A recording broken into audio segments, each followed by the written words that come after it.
What's up, everybody? Blessed be. My name is Manon, and you're watching Witch in the Working, where we will be discussing all things witchy in and around, throughout, and about, above, below, and beyond. So, some of you may have noticed that my videos have slowed down a tad bit. Unfortunately, I'm going through a major life transition right now, and getting these videos out a little bit slower than once a week as I originally planned. Nonetheless, I'm still producing content and doing my best to get you some exciting episodes every chance I get.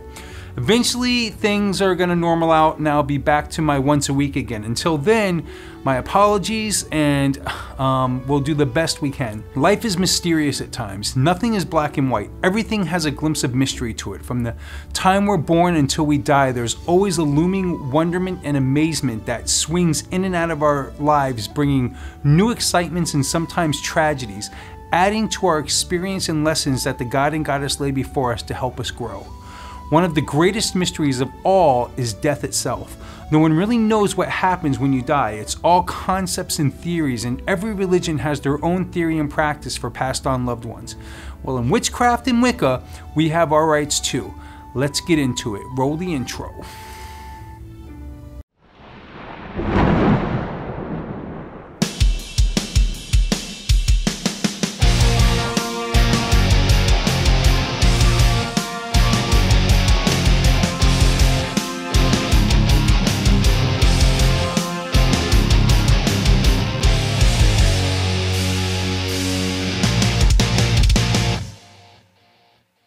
So this Witch in the Working will be a little different, as I'll be demonstrating a ritual for this episode.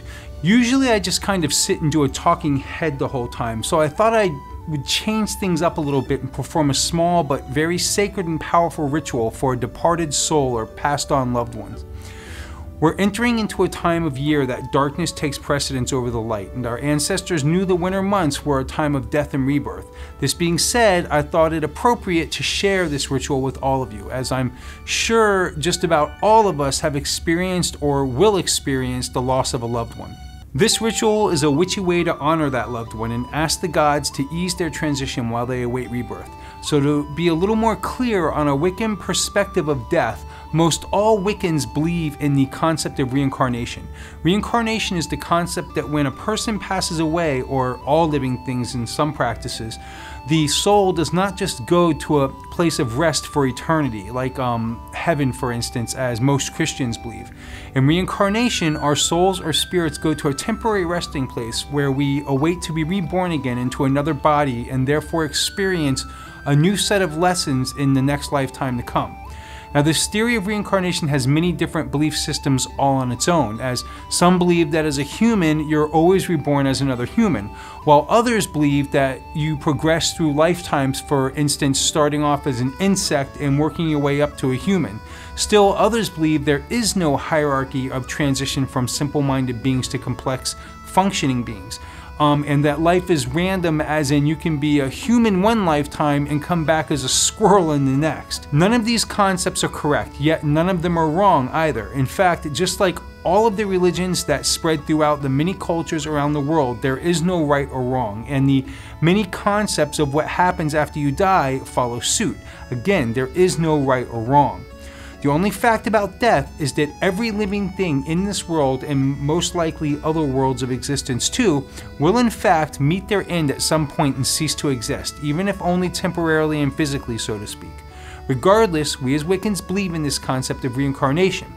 To further expound on this, we believe that our earthly existence is spent here on the physical to learn lessons that the God and Goddess want us to experience. Once we've experienced any particular lesson of life and we truly get it and learn from it, we move on to the next, and we don't necessarily have to go through this lesson again in the next lifetimes to come.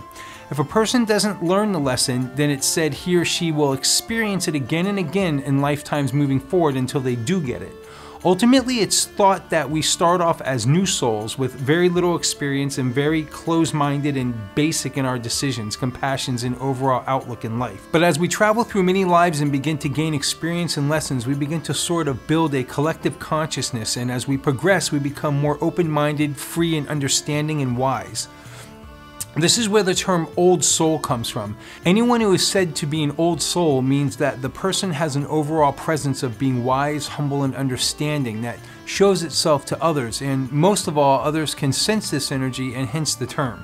Once a soul is believed to have reached a point where they've learned the experiences and lessons, they've become what is called an adept. An adept soul no longer has to endure the cycle of reincarnation as a necessity, but can in theory choose whether they want to be reincarnated or not, and usually this is to be placed at a certain time and place to teach and guide others to help them progress through life transitions and spiritually mature. And to dabble even a step further, many Wiccans believe that many of us are tied to the same souls over and over again. This means that you will be reborn amongst a group of souls you've been learning and experiencing with throughout the ages. This is why many times in life we may feel a very strong soul connection with certain others, sometimes even people you may have just met.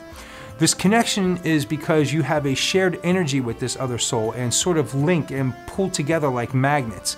These souls, though inhabiting a different physical shell, cannot deny each other's presence and most always rediscover each other each lifetime, as it is the will of the gods to bring us back together as a family and loved ones. For instance, I believe that all of my family members, friends, and fellow witches that I have a tight love and bond for, I have known and loved in a past life. This is the gift of the goddess for us to know and love our own for lifetimes to come by being reborn with them over and over again, not necessarily always as the same relationship or even as the same gender or race. For instance, your sister or brother in this lifetime may have been your son or daughter in the last. Whole books can and have been written on these theories, but one thing is 100% for sure, and that is exactly that. They are all theories, and none of them are fact. Just like religion, they are crutches to get us through this life as we know it. When we die, we don't know what happens for certain. It's as simple as that. My opinion is that when we die, we go to whatever heaven, Summerlands, or a paradise that we have put our faith into our whole lives.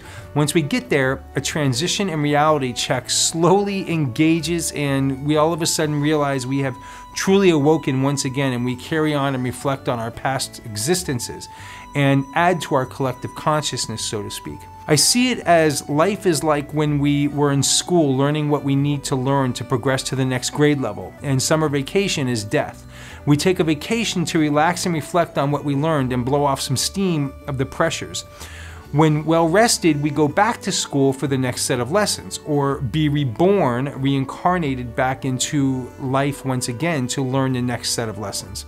Anyways, I've rambled enough. Again, this ritual I'm about to demonstrate to you is a simple Wiccan-based ritual for saying goodbye to a passed-on loved one, and it can be used for pets as well. In the ritual, I'm pretending that I'm performing this ritual for a fellow male loved one that is passed on. You can, of course, adapt the pronouns to reflect feminine. Also, as usual, I've included the ritual in the description below as a downloadable PDF, so you can add the ritual to your BOS if you wish. So without further ado, let's get into it. You will create your sacred space in however way you see fit per your tradition or style of occultism that you practice. In Wicca, most of us open this up with what's called erecting the temple, which you can learn more about in the video linked above and in the description below. On your altar, along with your standard tools, you'll also have one white candle and one black candle. You're also going to have a white cord, a vase, and a hammer. For demonstrational purposes, I'm going to be giving an example as if a male loved one has crossed over. Light the black candle from the white candle and say, "Our brother has journeyed from this world into the next. May he go with peace, strength, courage, and love."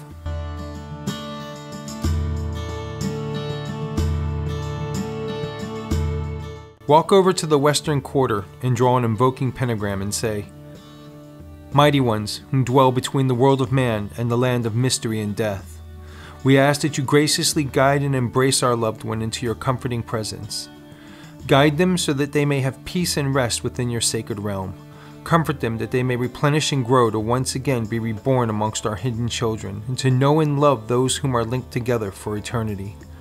Let them patiently and wisely contemplate and absorb the lessons they achieved from this last lifetime. Prepare them for the journey of rebirth that is the sacred cycle of life and the secret of the Grail. Although we as part of the living do grieve and release our pains and sorrows for this loss, we also rejoice in time, for we know that in order to be born again, one must be silenced from life, as all things in nature do ultimately become silenced, and we will know our brother once again. Return to your altar and place the vase in a black shroud or towel and wrap it up and bind it with the silver or white cord. This represents the earthly vessel, your physical body, embraced by death, and the cord is the silver cord that binds our soul to our body while living.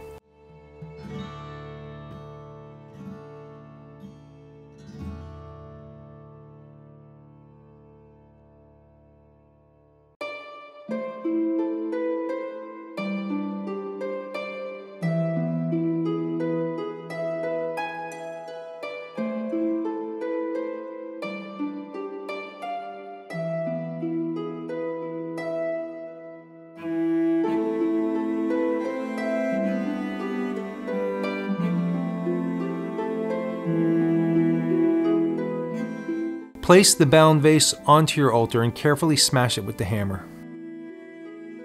This represents your physical body being broken and no more.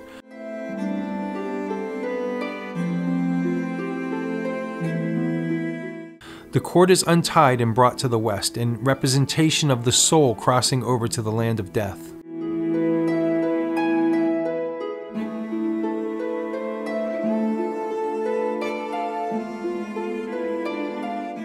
Lay the cord down at the western pillar and say, "Let this cord represent the silver cord that connects our soul to our earthly bodies.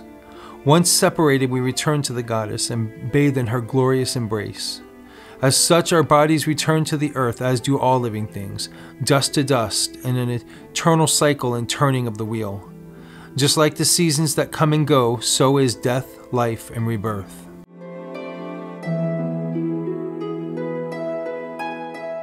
The black candle is then lit in the west. Say, "Mighty ones of the west, bless our brother with peace and love. Comfort him during his transition to your open arms." Travel to the north. Light the black candle.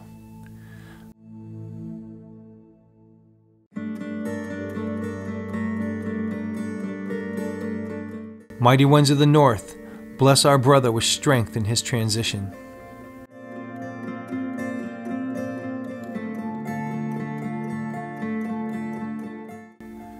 Travel to the east, light the black candle.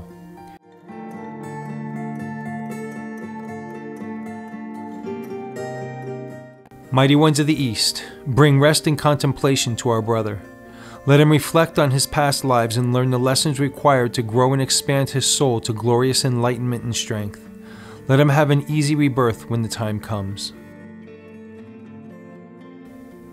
Travel to the south, light the black candle.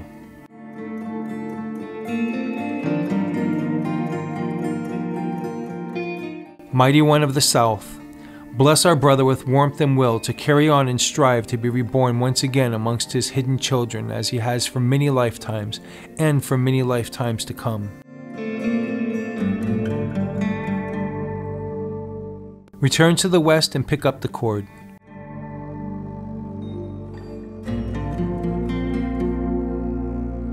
Carry this over to the east.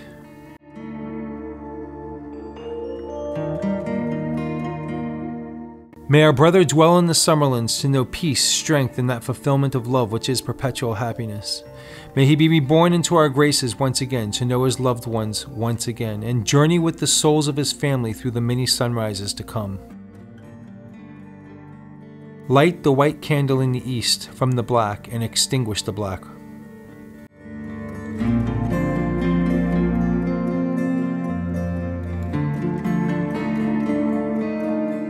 Walk to the south and do the same.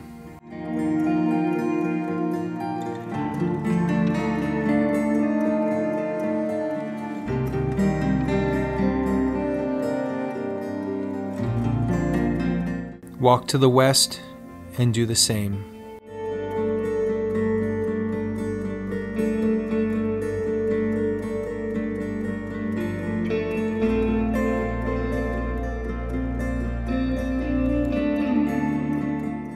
Walk to the north and once again do the same.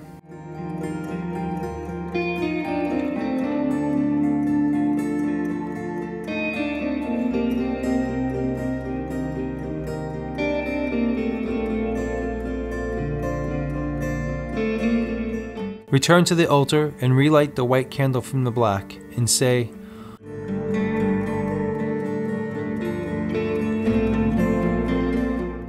"Our brother is now peacefully at rest amongst the mighty ones and the great ancestors. Now shall we honor him with laughter, love, and cheer. May we remember him always in our minds and hearts until we meet again in the never-ending cycle of birth, death, and rebirth. Merry meet, merry part, and merry meet again." This ritual is now ended. Close your temple in the way you see fit, and it's best from here to not mourn but celebrate the transition of your passed on loved one.